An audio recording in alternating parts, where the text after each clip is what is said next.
നമസ്കാരം. RJVC ന്യൂസിലേക്ക് എല്ലാവർക്കും സ്വാഗതം.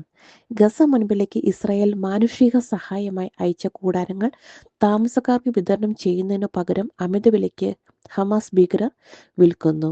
ശൈത്യകാല കാലാവസ്ഥയും വ്യാപകമായ വെള്ളപ്പൊക്കവും കാരണം സൗജന്യ സഹായമായി ഇസ്രായേൽ എത്തിച്ചു കൊടുക്കുന്ന ഈ കൂടാരങ്ങൾ പ്രാദേശിക വിപണികൾ വിൽപ്പനയ്ക്ക് എത്തുന്നതായി ഗസയിലെ സോഷ്യൽ മീഡിയ റിപ്പോർട്ട് ചെയ്തിരിക്കുന്നു. അവിടെ വലിയ വിലക്കയറ്റത്തോടെ ഇവ വിൽക്കപ്പെടുന്നു. അന്താരാഷ്ട്ര സംഘടനകളുടെ വെയർ ഹൗസുകളിൽ വലിയ അളവിൽ കൂടാരങ്ങൾ കിടക്കുന്നുണ്ടെന്നും താമസക്കാർക്ക് ജീർണിച്ച ഷെൽട്ടറുകൾ അവശേഷിക്കുന്നുണ്ടെന്നും പകരം മറ്റൊന്നും ലഭിക്കുന്നില്ല എന്നും റിപ്പോർട്ടുണ്ട്. ഇന്നലെ ഹമാസിന്റെ സിവിൽ ഡിഫൻസ് വക്താവ് മഹൂദ് ബാസൽ അവകാശപ്പെട്ടത് താമസക്കാർക്ക് ഇപ്പോഴും 4,50,000 കൂടാരങ്ങൾ കൂടി ആവശ്യമാണ് എന്നാണ്. എല്ലായ്പ്പോഴും ഹമാസ് ഈ വഴിയിലും ലാഭം നേടുമെന്ന് ഉറപ്പാണ്. ഇറാൻ ഏറ്റുമുട്ടലിന് ശേഷം ഇസ്രായേൽ ഒരു പുതിയ ശക്തിയായി മാറാൻ സാധ്യതയുണ്ടെന്ന് പല ലോക വിശകലന വിദഗ്ധരും പ്രതിരോധ വിദഗ്ധരും ചർച്ച ചെയ്യുന്നുണ്ട്. ഇറാൻ ഇസ്രായേലിന്റെ രഹസ്യാന്വേഷണ ശൃംഖല, സാങ്കേതിക ശേഷി, ദീർഘദൂര ആക്രമണ ശേഷി എന്നിവയെ വിലയിരുത്തുന്നതിൽ തെറ്റുപറ്റിയിട്ടുണ്ട് എന്നും അവർ വിലയിരുത്തുന്നു. ലണ്ടനിൽ നടന്ന വേൾഡ് ട്രാവൽ മാർക്കറ്റിൽ ഇസ്രായേൽ പ്രതിനിധിയും പാകിസ്ഥാൻ പ്രതിനിധിയും തമ്മിൽ നടത്തിയ കൂടിക്കാഴ്ച സോഷ്യൽ മീഡിയയിൽ ചർച്ചയാകുന്നു.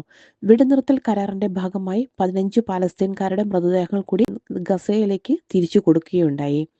ഗസയിൽ പ്രവേശിച്ച് ഹമാസിൽ നിന്ന് സഖ്യകക്ഷികളിൽ നിന്നും നിരായുധീകരിക്കാൻ തയ്യാറുള്ള ഒരു അന്താരാഷ്ട്ര സേനയെ രൂപീകരിക്കുന്നതിന് അമേരിക്ക ബുദ്ധിമുട്ട് അനുഭവപ്പെടുന്നു എന്നും അതിനാൽ ട്രംപ് ഭരണകൂടം ഈ ഘട്ടത്തിൽ നിരായുധീകരണ ഘട്ടം മറികടന്ന് പുതിയ ഗാസ എന്ന് വിളിക്കപ്പെടുന്ന ഭാഗത്തെ പുനർനിർമ്മാണ ഘട്ടത്തിലേക്ക് നേരിട്ട് നീങ്ങാൻ താല്പര്യം പ്രകടിപ്പിക്കുന്നതായി ആഗ്രഹിക്കുന്നു. അതായത് മഞ്ഞരേഖയ്ക്കുള്ളിലെ പ്രദേശം ആദ്യം പുനഃസ്ഥാപിക്കുമെന്ന് പ്രതീക്ഷിക്കുന്നു. എന്നാൽ ഈ ക്രമീകരണത്തോട് അംഗീകരിക്കാൻ ഇസ്രായേൽ തയ്യാറല്ല.